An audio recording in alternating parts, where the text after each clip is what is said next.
I'm a 30-year-old male and was married to Emma, a 28-year-old female, for literally just 2 weeks before everything went straight to hell. 2 weeks. We still had wedding gifts sitting unopened in our living room when she decided to blow up our entire life. I still can't believe this is my life right now. Some background: I'm a structural engineer, mainly working on skyscrapers and big commercial projects. I've been doing this for about 8 years now and honestly love my job, even though the hours can be crazy sometimes. Emma was, or is, I don't know what to call her now, a wildlife veterinarian. That's actually how we met. It's kind of a funny story. We had this injured hawk at one of my construction sites, and my site manager called the local wildlife center. Emma showed up in these muddy boots and messy hair, looking completely out of place among all the guys in hard hats, but man, the way she handled that hawk was something else. She was so confident and gentle at the same time, knew exactly what she was doing. We started talking while she was treating the hawk, and I found out she'd just moved to the city. I offered to show her around sometime. Smooth, I know, laugh out loud, and surprisingly she said yes. That turned into dinner, which turned into more dates, and before I knew it, we'd been together for 3 years. Everything seemed perfect, you know? We had our little arguments about stupid stuff, like whose turn it was to do laundry or me working late, but nothing major. She supported my insane work schedule. I had some huge projects going on, and I supported her thing about trying to save every injured animal in a 50-mile radius. Our apartment basically turned into a mini animal hospital sometimes. We had this 3-legged raccoon living in our guest bathroom for a week once, but that's another story. We wanted the same things in life: a couple of kids down the road, a house in the suburbs, dogs, obviously with her job. We even agreed on stupid little things, like both hating cilantro and loving true crime documentaries. Looking back now, maybe things were too perfect, if that makes sense. The wedding was exactly what she wanted, this fancy vineyard ceremony that cost me an arm and a leg. It took me about a year to save up for it, but seeing her happy made it worth it. Her dad, who's this scary-looking ex-military guy covered in tattoos, actually started crying walking her down the aisle. I never thought I'd see that dude cry, but there he was. My college buddies all flew in. Even my best friend Kyle, who's been working on this massive project in Dubai for the past 2 years. He actually warned me about some red flags he'd noticed with Emma, but I brushed him off like an idiot. I should have listened to him, but you know what they say about love being blind and all that nonsense. The ceremony was beautiful, I guess. Emma spent months planning every little detail: the flowers, the music, the special wine we'd ordered from this vineyard we visited on vacation. She even hired this lady to do calligraphy on all the place cards, which cost a fortune. My mom kept saying she'd never seen a more beautiful wedding, but now I'm wondering if she was just being nice. The reception was wild. We had this amazing band that kept everyone dancing all night. Emma's cousins from Australia came and taught everyone some crazy drinking game that had half the wedding party hung over the next day. I remember looking at Emma during our first dance, thinking how lucky I was and how this was the start of our perfect life together. The honeymoon was in Bali. It took me 6 months of overtime and saving every penny to afford it, but Emma had always dreamed of going there. We got back home, and everything seemed great for exactly 14 days. We were still in that honeymoon phase, you know, still calling each other husband and wife just because we could, still wearing our rings like they were the most precious things in the world. Emma was even talking about maybe starting to try for a baby next year. Then, everything went to hell. 2 weeks after we got back from Bali, I started noticing Emma acting weird. And when I say weird, I mean like a completely different person weird. Looking back now, there were so many red flags I ignored like a complete dumbass. The first thing I noticed was she was always on her phone. Before the wedding, she used to give me grief for checking work emails at dinner. But suddenly she's the one hiding her phone under the table and texting nonstop. When I'd walk into the room, she'd quickly flip her phone over or switch apps. My dumbass just thought she was planning some kind of surprise for me or something. Then she started staying late at the wildlife center all the time. Now, for context, yeah, she'd had late nights before when they'd get emergency cases. But this was different. She'd tell me there was an injured eagle or something that needed overnight monitoring, but her story started having holes. One night, she said she had to stay late for a hurt fox, but I saw on the center's Instagram that they'd already released that fox that morning. Still, I didn't want to believe what was obviously happening. I was crazy busy with work during all this. I had this huge project designing a 50-story building downtown that was causing all kinds of structural challenges. The worst part? It was for Ryan's hospital. They were expanding their trauma center, and my firm landed the contract. That's probably how Olivia knew he was back. She saw the project plans at our place one night when she was over with Emma. Then her bestie, Olivia, a 32-year-old female, started showing up at our place more often. Let me tell you about Olivia. This chick has been divorced twice before 30, has a new boyfriend every month, and loves stirring up drama. She's got that "if you can't handle me" at my worst quote as her Instagram bio, if that tells you anything. Emma and her got close at work.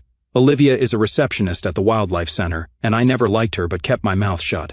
Something about her always bothered me, but I couldn't put my finger on it until later. I found out through James that she'd actually tried to get my number when I first started coming to the wildlife center about the hawk situation. Apparently she'd been pretty interested, but I was already focused on Emma. I should have realized sooner how bitter she was about that whole thing, but I never mentioned that to Emma. I'd overhear them whispering and giggling in the kitchen, but they'd go quiet as soon as I walked in.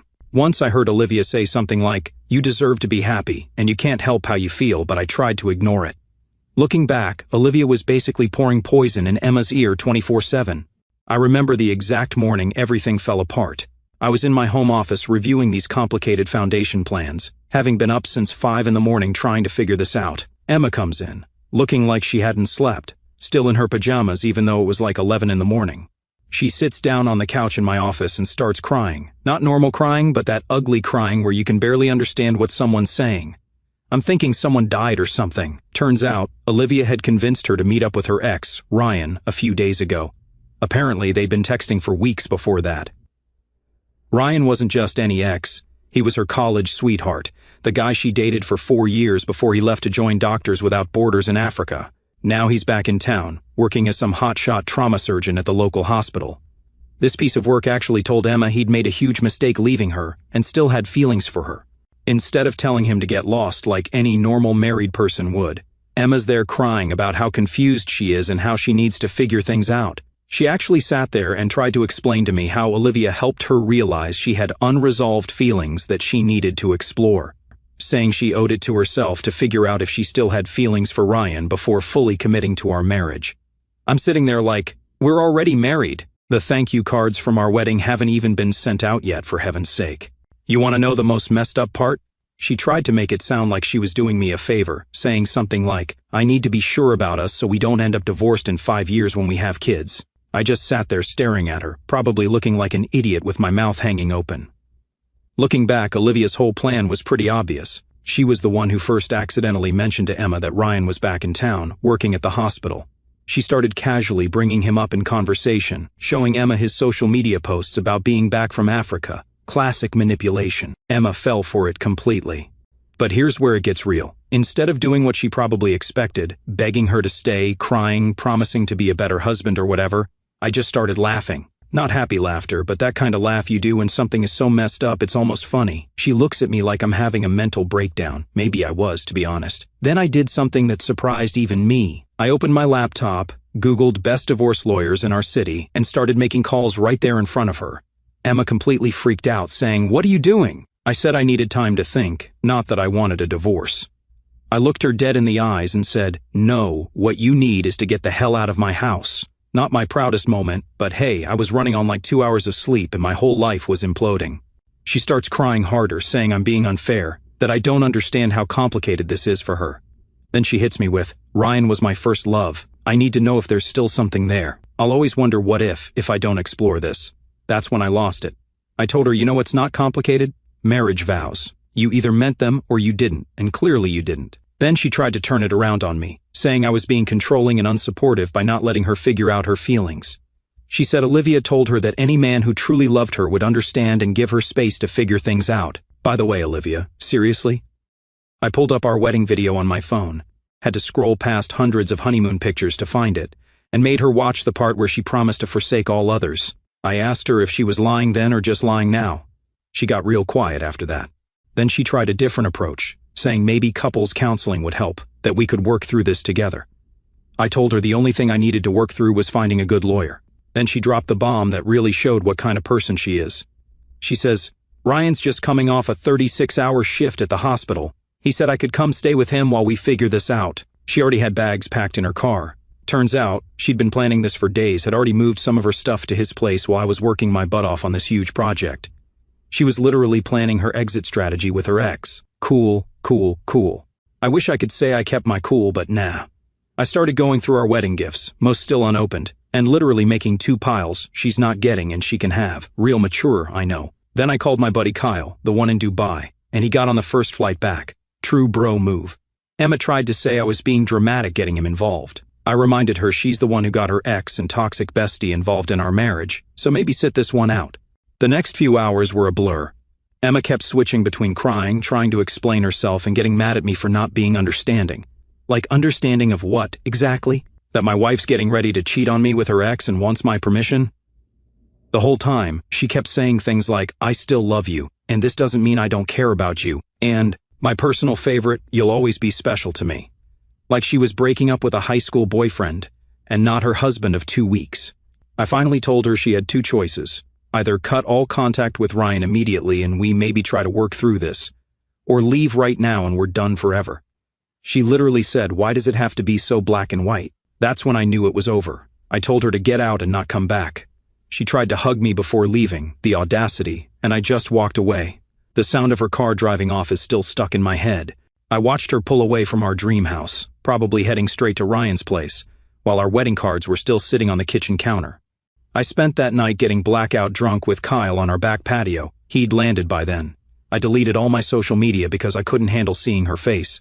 I called in sick to work for the first time in 3 years. So, I'm hungover the morning after Emma left, sitting on my couch with Kyle, trying to figure out what to do next, when someone starts pounding on my front door like aggressive cop-style knocking. I'm thinking maybe Emma came back to get more of her stuff, but nope. It's her dad, Mike. Let me tell you about Mike. The dude's about 6 feet 4 inches tall, covered in military tattoos. Looks like he could snap me in half. He's an ex-Marine who now runs this super successful security company. He'd always been cool with me, but seeing him on my doorstep that morning had me terrified. I opened the door, expecting him to punch me or something. Honestly, wouldn't have blamed him. His daughter probably told him some nonsense story about me being a jerk. Instead, this big scary dude just looks at me and says, my daughter's an idiot. Got any coffee? Turns out, Emma had called her mom, crying about how I was being unreasonable and cruel by not supporting her need to explore things with Ryan. Her mom bought it. They've always been super close, but Mike wasn't having any of it. We sit in my kitchen, me, Kyle, and Mike, drinking coffee and Jack Daniels. Mike starts telling us how he never liked Ryan back in college, said something always seemed off about him. Then he drops this bomb: Ryan had actually cheated on Emma back then. Before the whole Doctors Without Borders thing, Emma never knew. Her friend had told Mike, but they decided not to tell her because she was too fragile at the time. So now I'm sitting there, realizing my wife left me for a guy who cheated on her years ago and she doesn't even know it. You can't make this up. Mike was actually the one who recommended my divorce lawyer. Turns out, he'd used the same guy for a business dispute. He also offered to have some of his security company guys talk to Ryan, but I turned that down.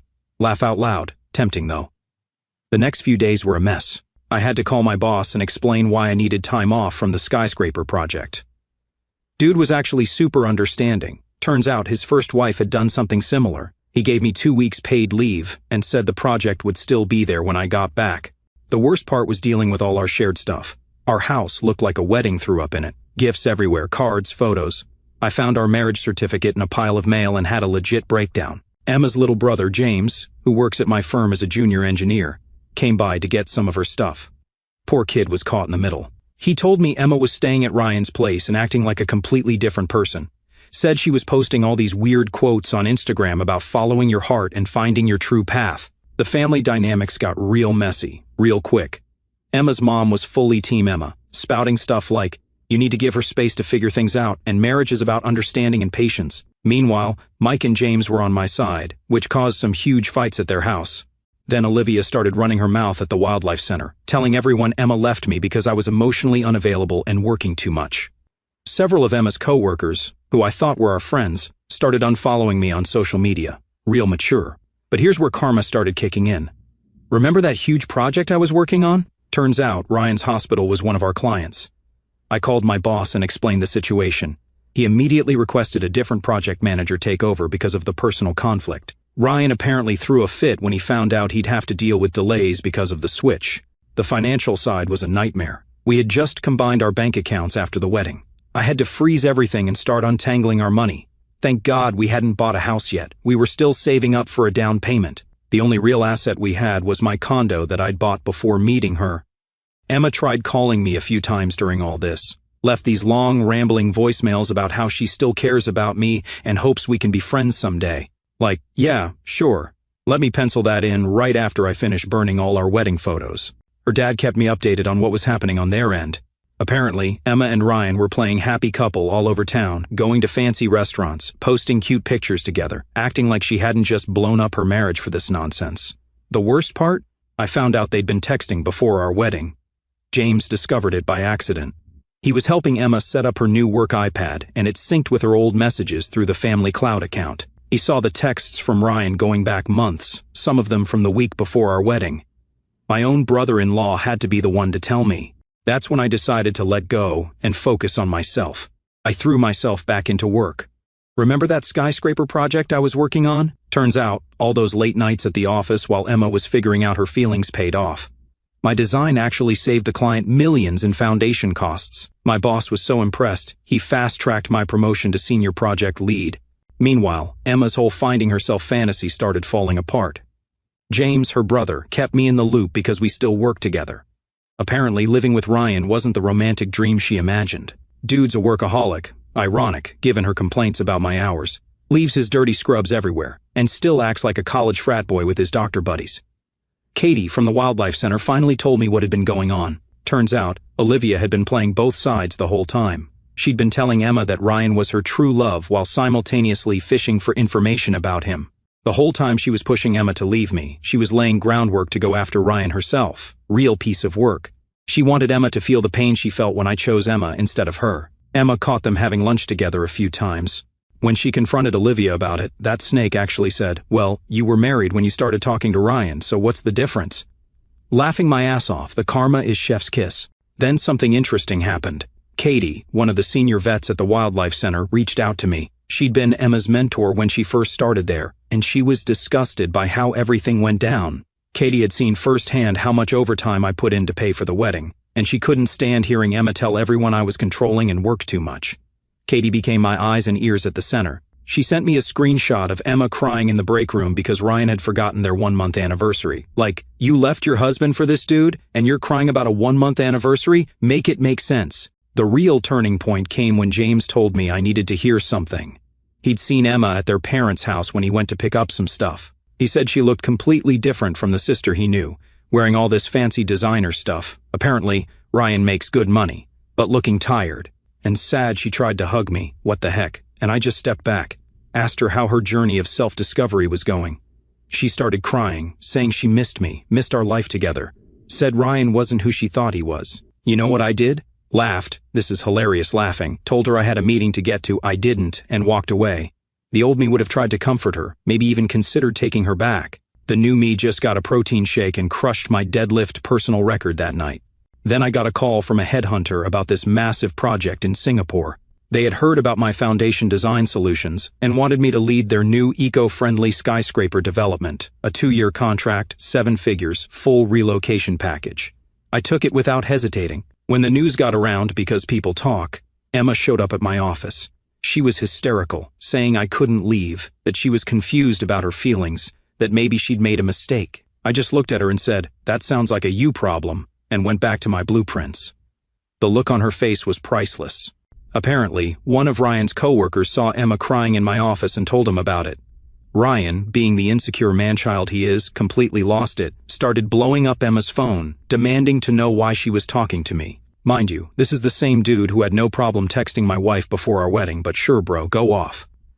Here's where it gets good though. While Ryan's having his little meltdown about Emma talking to me, guess who's blowing up his phone? Yep, Olivia. Turns out they'd been having lunch together pretty regularly, and by lunch I mean meeting up in his office when Emma was at work.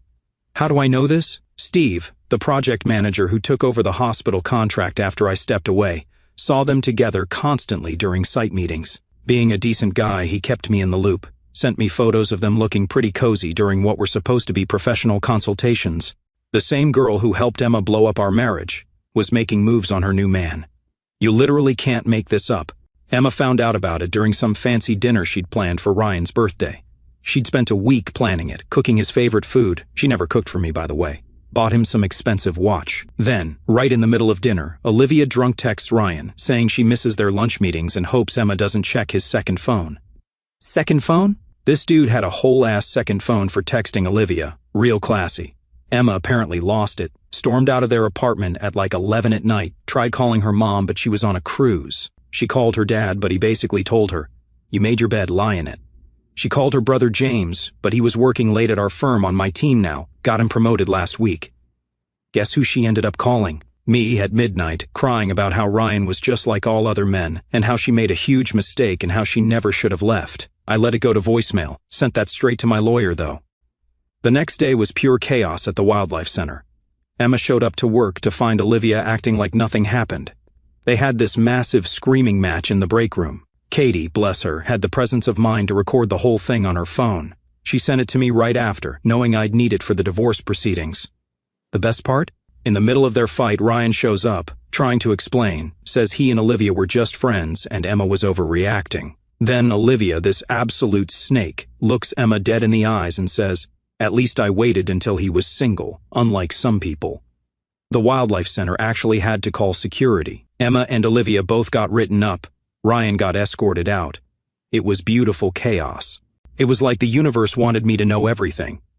James kept me updated from the family side, Mike from the parent side, Steve from the hospital project side, and Katie from the Wildlife Center. Everyone could see what a mess Emma had made, and nobody was letting her rewrite the story. Meanwhile, I'm at my office, finalizing my Singapore contract, getting ready to piece out of this entire situation. The company's even paying for Kyle to come work with me. Gave him a senior engineering position because he's actually brilliant when he's not babysitting my drunk ass. Emma tried damage control, sent me this long-ass email about how she sees things clearly now and realizes what she threw away. She said leaving me was the biggest mistake of her life, said Ryan was just a fantasy, and reality hit her hard. My response? Cool story, please direct all future communication to my lawyer. Then she tried getting her family involved.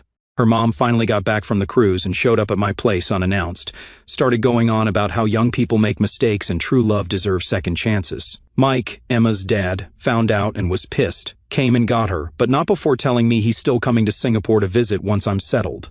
Legend. I found out through James that Emma moved back in with her parents. Ryan's apparently already dating some nurse from pediatrics. Olivia got fired from the Wildlife Center for creating a hostile work environment. Took them long enough. So, my firm decided to throw this huge farewell party for me last Friday.